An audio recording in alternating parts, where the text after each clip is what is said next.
منشأة فوردو تحت النار.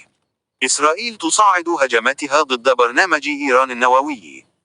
انفجارات بموقع فوردو النووي في إيران. أفادت صحيفة نيويورك تايمز بأن إسرائيل استأنفت قصفها العسكري داخل الأراضي الإيرانية، مستهدفة هذه المرة منشأة فوردو النووية الواقعة تحت الأرض، والتي تعد من أكثر المواقع حساسية في البرنامج النووي الإيراني.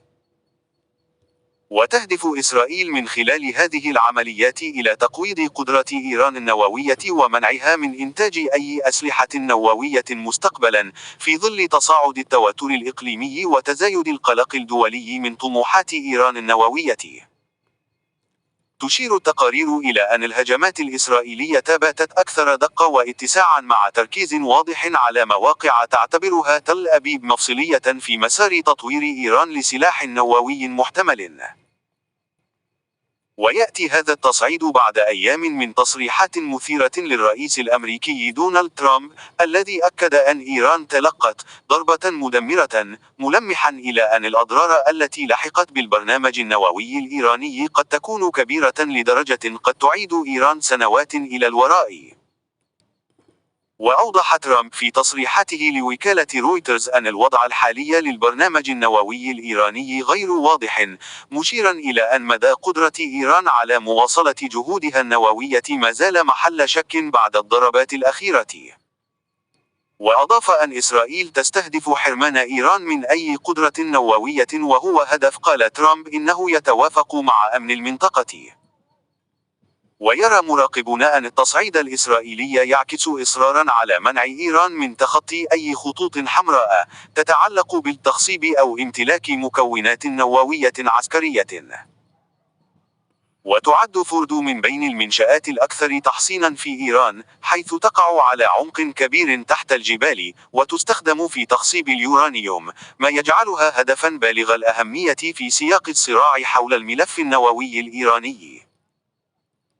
وتثير هذه التطورات مخاوف من اتساع رقعة المواجهة، رغم أن ترامب قلل من احتمال نشوب حرب إقليمية، مؤكدا أن ما تقوم به إسرائيل يأتي في إطار الدفاع عن النفس ومنع إيران من تهديد استقرار المنطقة. انفجارات بموقع فوردو النووي في إيران.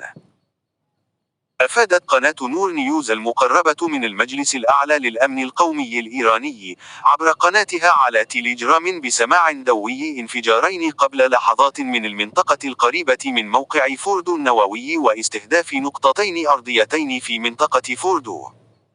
قصف إسرائيلي لإيران. يقع موقع فوردو النووي على عمق مئات الأمتار تحت الأرض.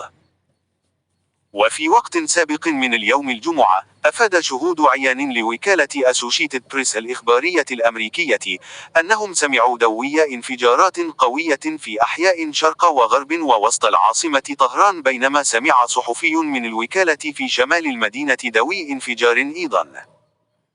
ولم تقدم وسائل الإعلام الرسمية الإيرانية أي معلومات عن هذه التطورات حتى الآن. التخطيط الإسرائيلي لقصف إيران. وفي سياق متصل، صرح رئيس الوزراء الإسرائيلي بنيامين نتنياهو بأنه أمر بوضع خطة هجوم في نوفمبر 2024 بعد وقت قصير من القضاء على الأمين العام السابق لحزب الله حسن نصر الله، أحد أقوى وكلاء إيران. وأوضح نتنياهو أنه في ذلك الوقت توقعت إسرائيل أن تبدأ إيران بتطوير برنامجها النووي بسرعة. وقال رئيس الوزراء الإسرائيلي إن الهجوم كان من المفترض أن ينفذ في أبريل، لكن تم تأجيله، مشيرا إلى أن دولة الاحتلال أبلغت الولايات المتحدة مسبقا بخططها لمهاجمة إيران. وأضاف أن واشنطن كانت على علم بالهجوم. ماذا سيفعلون الآن؟ أترك الأمر للرئيس ترامب، بحسب ما أوردته وكالة أسوشيتد بريس الإخبارية الأمريكية. الهجوم الإسرائيلي ضد إيران. يستهدف جيش الاحتلال الإسرائيلي مسؤولين عسكريين وعلماء نوويين إيرانيين في هجوم كبير على إيران. وبعدما بدا أنه موجة أولى من الغارات خلال الليل، واصلت إسرائيل استهداف المدن في جميع أنحاء البلاد، بما في ذلك كرمانشاه وهمدان وقصر شيرين وكنجاور، وفقا لما ذكرته وسائل إعلام تابعة للدولة. أفادت إحصاءات غير رسمية نشرتها وسائل إعلام إيرانية تابعة للدولة بمقتل وإصابة العشرات في الغارات التي استهدفت العاصمة طهران أيضا، ولم تعلن السلطات الإيرانية بعد عن عدد القتلى.